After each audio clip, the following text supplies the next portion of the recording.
Ümumdünya Şəhər Salma Forumu WUF 13 dünyanın müxtəlif ölkələrindən yüzlərlə qonağı bir araya gətirib. Olimpiya stadionunda təşkil olunan tədbirdə iştirak edən xarici qonaqlar Azərbaycanın qonaqpərvərliyi ilə bağlı xoş təəssüratlarını bölüşüblər. Burada həmçinin Urban Expo mərkəzi də iştirakçıların böyük marağına səbəb olub. Mərkəzdə müxtəlif ölkələr öz innovativ şəhər salma layihələrini təqdim edirlər. Diqqət çəkən təqdimatlardan biri isə Özbəkistana məxsus olub. Paytaxt Daşkəndin ağıllı şəhər layihəsi iştirakçıların diqqətini cəlb edib.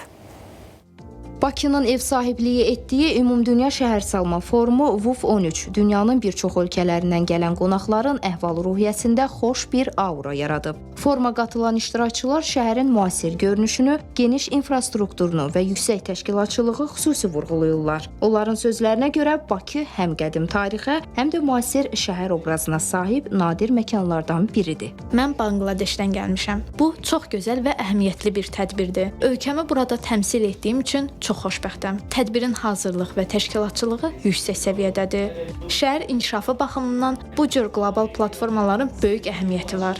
Forum məndə çox müsbət təəssürat yaradıb. Bu WUF-da ilk iştirakımdır. Burada müxtəlif ölkələrin layihələri və təcrübələri ilə tanış oluram. Yeni biliklər və ideyalar əldə edirəm. Biz öz layihələrimizlə digər ölkələrin təcrübələri ilə müqayisə və əlaqələndirməyə çalışırıq.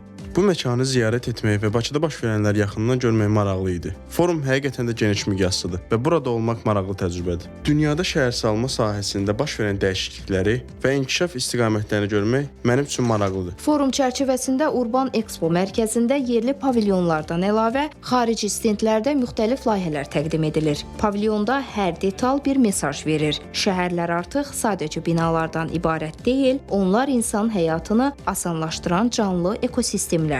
Hazırda təqdim etdiyimiz yeni layihənin 2035-ci ilə qədər tam şəkildə başa çatdırılması planlaşdırılır. Layihə təxminən 20 min hektar ərazini əhatə edir və bunun 6 min hektarı artıq inşa olunub. Burada olimpiya stadionları, universitetlər, yaşayış kompleksləri, su taksilərinin fəaliyyət göstərəcəyi kanallar, biznes mərkəzləri və əyləncə parklarının yaradılması nəzərdə tutulur. WUF 13 çərçivəsində təqdim olunan layihələr və xarici qonaqların təəssüratları bir daha göstərir ki, müasir şəhərlər artıq innovasiya, dayanıqlı inkişaf və beynəlxalq əməkdaşlıq üzərində qurulub. Bakı isə bu forum vasitəsilə həm qlobal şəhərsalma dialoqun vacib iştirakçısına çevrilir, həm də ölkəmizin inkişafını və qonaqpərvərliyini dünyaya nümayiş etdirir. Jalə Qəhrəman qızı, Seymur Səmədov.